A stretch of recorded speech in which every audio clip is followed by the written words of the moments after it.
तुम मलमूत्र के द्वारों में खेल रहे हो तो मलमूत्र के कीड़े से बढ़कर तुम्हारी योग्यता नहीं। समझिए, आप समझिए, वो भी जीव है, भगवदंश, जो मलमूत्र का कीड़ा बना हुआ नालियों में डोल रहा है। तुम भी तो उसी नाली में तो डोल रहे हो। यदि भगवदंश होकर भगवान नाम जप नहीं कर रहे हो, अपने स्वरूप को नहीं समझ रहे हो, चिदानंद सुख की तरफ आकर्षित नहीं हो रहे हो, तो गोस्वामी जी कह रहे वे अभागी हैं। हम लोग अपने को बड़ा भाग्यवान कब मानते हैं? जब विषय भोगों की बाहुल्यता हो जाए। देखो कैसी बुद्धि भ्रमित हो गई है, अभाग्य को हम भाग्य मान रहे हैं। बड़ा आश्चर्य होता है, कैसा मतलब। अगर उनको बोलना अच्छा नहीं लगता, पर यह है कि समझ जाओ तो भाई समझ जाओ। जिन अंगों को छूने के बाद कई बार पवित्र करने के लिए रज आदि लगा करके, उन्हीं अंगों पे तो आसक्ति है तुम्हारी, उन्हीं अंगों को तो तुम सर्वस्व सुख समुद्र मान रहे हो। क्या है? बहुत बार जन्मे हो, मरे हो, भोगे हो प्यारे, ये एक बार प्यार कर लो हमारे प्रभु से, एक बार कर लो। ये भ्रम बिना भगवद आश्रय के भव भय भंजन पद विमुख अभागी, ये माया का, अविद्या का भ्रम नष्ट करने वाले जिनके चरणारविंद हैं, उन श्री हरि से तुम विमुख हो। अरे अभागी, तुम नरक तुल्य भोगों को भोग रहे हो। ये बिना सत्संगी के ये शब्द नहीं पचा सकते आप, क्योंकि आप उसी में रमण करते। आपको लगेगा क्या है, फिर जिंदगी क्या रह गई? अरे अभी देखा क्या है, जिंदगी क्या है। निहाल हो जाओगे, नाच पड़ोगे, मस्त हो जाओगे, किसी का कोई भय नहीं, कोई चाह नहीं। सौंदर्य समुद्र, प्रेम समुद्र, ज्ञान समुद्र जब प्रीतम गले लगाएंगे, निहाल हो जाओगे। पर चाह तो है मलमूत्र के शरीर को गले लगाने की, चाह है इसी को, ये स्वस्थ रहे, खूब विषयों को भोगूं। कैसी दुर्बुद्धि छा गई है, और बढ़ती चली जा रही है दुर्बुद्धि। ये ऐसी तृष्णा बढ़ती चली जा रही है, पूछो मत। सावधान हो जाओ प्यारे, बहुत कम समय है, तुम्हारा शरीर छीन लिया जाएगा, जबरदस्ती छीन लिया जाएगा, ना चाहते हुए तुम्हारे शरीर का नाश हो जाएगा। मान लीजिए एक चंद समय है, कुछ समय है, जिसे तुम 80 साल 100 साल समय ऐसे गए। ब्रह्मा जी के लोक में एक कमल की पंखुड़ी ऐसे छेदी जाए तो मृत्यु लोक का 1 वर्ष हो जाता है। कितना तुम्हारे पास समय? हमारी रात सोने में चली जाती है, दिन नाना प्रकार के भोगों के संग्रह के लिए, कमाई के लिए, भोगों के भोगने के चिंतन में चलिए। हमारा सच्चा जो मार्ग है, जो सत्य मार्ग है, जहां सुख मिलना है, हमारे पास समय नहीं उसके लिए। किसी से बात, हमारे पास समय नहीं है। वाह, समय का बढ़िया सदुपयोग कर रहे हो, परिणाम तुम्हें समझ में आएगा। गोस्वामी जी कह रहे हैं कि निशिवासर रुचि पाप असुचि मन, ये मन अपवित्र हो चुका है भोगों का चिंतन करने से। रात दिन पाप हो रहे हैं, समझ में नहीं आता कि हम पाप कर रहे हैं।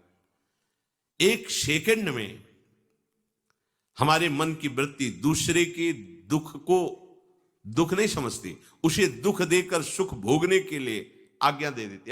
करो, बस जितनी सुंदरता संसार में उसके सबके मैं भोगता बन जाऊं। मलिन मन, यहां कुछ सुंदर है क्या? अगर एक दिन 10-20 बार सोच हो जाए, ऐसी दवा खवा दो, फिर उसी के देखो चेहरे की कांति कैसी हो जाएगी। अगर 2-3 दिन हालत चलती रही, देखने लायक नहीं रह जाएगा चेहरा। इसको तुम कुछ खास समझते हो?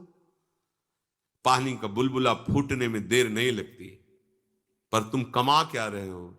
एक कर्म भूमि है, तुम यहां आए हो अच्छे कर्म करने के लिए, प्रभु की प्राप्ति के लिए, महासुख प्राप्ति के लिए। पर कह रहे निशिवासर रुचि पाप, रुचि पूर्वक पाप कर रहे हैं।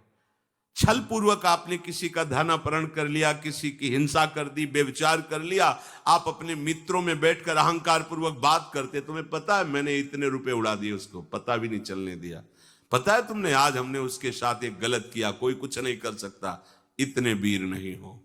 वही कर्म तुम्हारा जब फलीभूत होगा, तुम्हें ब्रह्मा भी नहीं बचा पाएंगे, त्राहिमाम बोलने का अवसर भी नहीं रहेगा। देख लेना, देखने लायक नहीं रह जाओगे, सावधान हो जाओ। देखो ये सत्संग है तुम्हें सत्य वस्तु की अनुभूति कराने के लिए। तुम जहां असत में राख किए हो तो चुभेगा, तुम्हें जलन पैदा होगा। हम चाहते हैं कि तुम्हारे हृदय में ये बात लगे और तुम्हारी शूरवीरता जागृत हो जो भगवद अंश की है, और तुम असत का त्याग करके भगवत मार्ग के पथिक बनो। खलिमति मलिन निगम पथ त्यागी। ये भगवत वाणी गीता जी, श्रीमद् भागवत जी और भी भगवत प्रेमी महात्माओं के वचन ये महासुख के लिए हैं।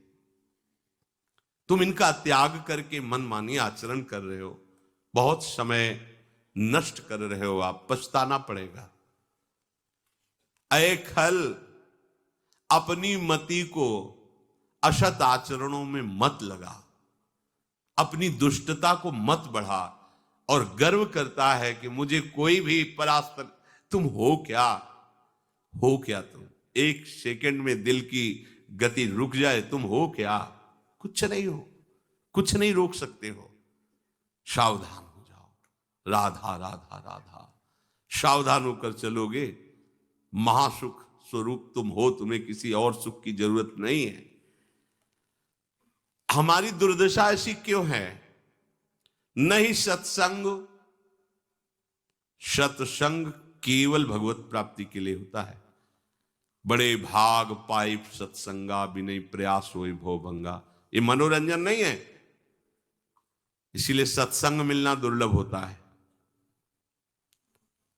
अगर भगवद वार्ता किसी को प्रसन्न करने के लिए, उनके मन को घसीट करके अपनी वासनाओं की पूर्ति के लिए किया जाता, उसे सत्संग नहीं कहते। हम ऐसा बोले कि सामने वाला प्रभावित हो और अपनी जेब से पैसा निकाल के हमारे पास रख के हमारे ऊपर श्रद्धा करे, हमारा प्रणाम करे, हमारी यश कीर्ति हो, यह सत्संग नहीं है। हमारी बात मानकर सच्चिदानंद प्रभु में इसका मन लग जाए, संसार के भोगों से इसका मन हट करके अपने स्वरूप में स्थित हो, प्रभु में लगे, उसे सत्संग कहते हैं। भक्ति स्वतंत्र सकल सुख खानी, और बिनु सत्संग न पावई प्राणी। सत्संग का क्या फल है? हरि से प्रेम हो जाना, संसार का राग नष्ट हो जाना।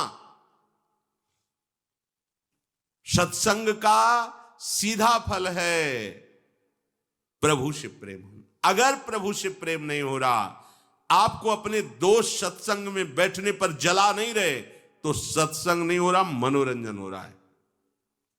जहां सभा में बैठने से आपके आग लग जाए, इतना गलत मैंने किया, इतना मैं गलत हूं, कब मैं इससे हो, जान जाओ कि सत्संग हो रहा है। जहां श्रवण से आपका हृदय दाह युक्त होने लगे, धिक्कार हमारे जीवन को, मैंने ऐसा किया, धिक्कार हमारे जीवन को, मैं कैसा जी रहा हूं, कब ऐसा अवसर आएगा जैसा बताया जा रहा है मैं ऐसा चलूं, मतलब सत्संग हो रहा है। नहीं सत्संग, और इसका फल हरि भजन। तो बोले भजन नहीं हरि को।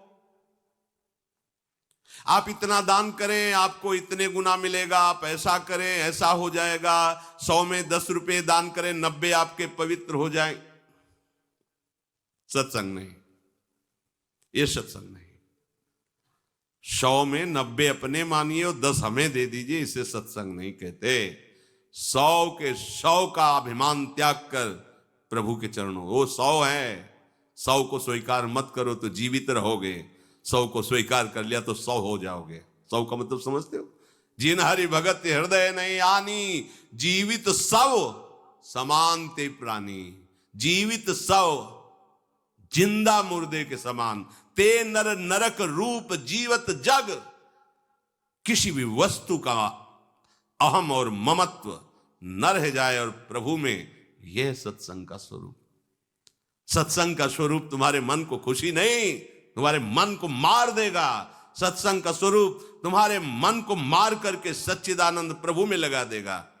महाभागवतों के वचन, भगवान की वाणी तुम्हें भगवत स्वरूप में स्थित करेगी, प्रपंच का बढ़ावा नहीं। इससे प्रपंच का बढ़ावा होता है। गंदी नाली से हाथ धोगे तो तुम्हारे हाथ पवित्र हो जाएंगे, ये गंदी नाली। अधर्म का आचरण करके तुम सोचो उसमें दान कर दें, कभी पवित्र नहीं होने वाले। भ्रम मत करना, दान शब्द वहां लगता है जो धर्म पूर्वक कमाया हुआ है। 4 रोटी कमाई, 1 रोटी किसी भूखों को दे दो, ये मंगल होगा। पापाचरण करके, हिंसा करके, व्यभिचार करके, छल कपट करके कमाओ और उसके बाद सोचो दान लगेगा ही नहीं। और जो स्वीकार करता है, अधर्म का सहायक होता है, वो दोनों को दंड मिलेगा, दोनों को दंड मिलेगा। बहुत सावधान। सत्संग हमारे नाना प्रकार की वासनाओं का नाश करता है, वासनाओं को बढ़ावा नहीं देता। आप ऐसा करो, गृहस्थ हो, दान धर्म से युक्त हो जाओ। हां, देखो ना, हरिपाल जी ने चोरी करके भगवान को रिझा लिया। बेमतलब का शब्द। हरिपाल जी ने सर्वस्व समर्पित करके प्राणपण प्रभु की सेवा, साधु सेवा का भाव लेकर के फिर वहां खड़े होते थे कि इसका भी मंगल हो जाएगा।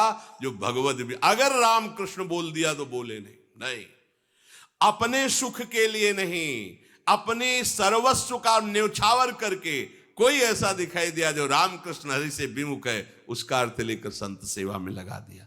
पहले अपना सर्वस्व नाश करो, समर्पित करो, फिर देखो तुम्हारे अंदर स्थिति क्या आती है, फिर उसके अनुसार चलो। देखे, बेईमानी को दान नहीं कहते, बेईमानी को धर्म नहीं कहते। ये भ्रम मत करना, कभी ऐसा दान भी मत करना, नहीं तो दुर्गति से बच नहीं सकते कि हमने अमुक रुपए कमाए पापाचरण से, चलो संतों का भंडारा कर देते। सैकड़ों संतों की बुद्धि भजन से बिलक करने का जो पाप होगा तुम भोग नहीं पाओगे।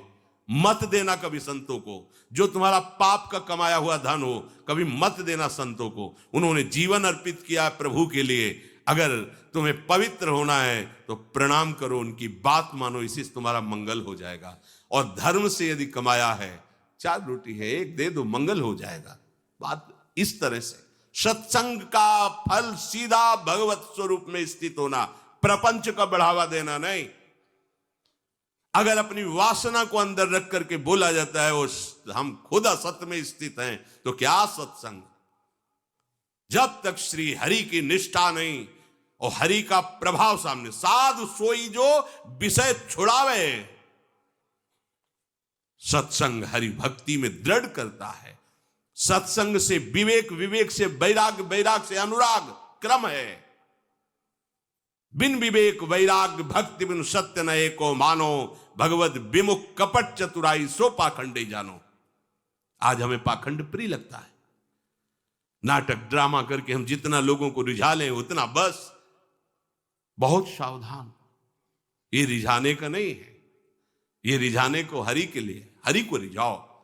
ये अनंत ब्रह्मांड 1 सेकंड में उसने पैदा कर दिया। तुम्हारे लिए छोटा मोटा वैभव क्या चीज है? उसके लिए तुम्हारे छल कपट की जरूरत है, तुम्हारे नाटक ड्रामे की जरूरत है। उसी का नाटक बहुत बड़ा है, उसी के नाटक को जान जाओ तो तुम नाटक से मुक्त हो जाओगे। जगन नाटक वैभवा, गोपाल शास्त्र नाम में प्रभु का एक नाम है।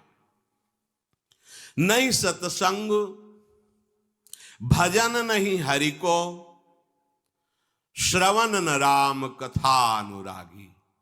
कानों से भगवत चर्चा नहीं सुहाती। बस वो बात बताओ जिससे हमारी कामना की पूर्ति हो जाए। जो कहो हवन कर दे। ये हवन से, ये ताबीज बांधने से, ये घोड़े की नाल की अंगूठी पहनने से ये बुरा लगेगा सबको। कुछ नहीं होता, कुछ नहीं होने वाला। पापाचरण करो, पूरा 1 टैंकर तेल चढ़ा दो शनि भगवान में, पर तुम्हारा नाश करेंगे। क्योंकि वो तेल से प्रसन्न नहीं होते, वो हरि के शरणागत से प्रसन्न होते। ये सब हरि के अनुचर हैं, सब हरि के अनुचर हैं। भगवान नाम से मतलब नहीं, भगवत आराधना से मतलब नहीं। अरे भाई, ये लोकपाल हैं। जानते हो भक्त को भी काम क्रोध क्यों सताता है? ताकत नहीं इनकी प्रवेश कर जाए, अहंकार है इसलिए। और भगवान को अहंकार अच्छा नहीं लगता, इसीलिए भगवान के सब दूत हैं, चढ़ बैठते हैं, देख तू कितना बड़ा साधक, कितना बड़ा भजनानंदी, दिखा हमें। अब फेल, तो मैं भगवान की शरण, तो हो ना भगवान की शरण, और भगवान की शरण में हो जाए तो यही महासुख प्रदान करने लगते हैं, और कोई नहीं, इन्हीं के लड़का बच्चा है। द्वारिकाधीश के पुत्र रूप में कौन प्रकट हो रहा है? भगवान कामदेव, जो प्रद्युम्न अवतार है, साक्षात कामदेव हैं, कामदेव साक्षात आ रहे हैं। हम प्रभु से विमुख हो, कोई हमारा सहयोग कर सकेगा? कोई नहीं कर सकता, और अगर करने गया तो वो भी उल्टा टंग जाएगा।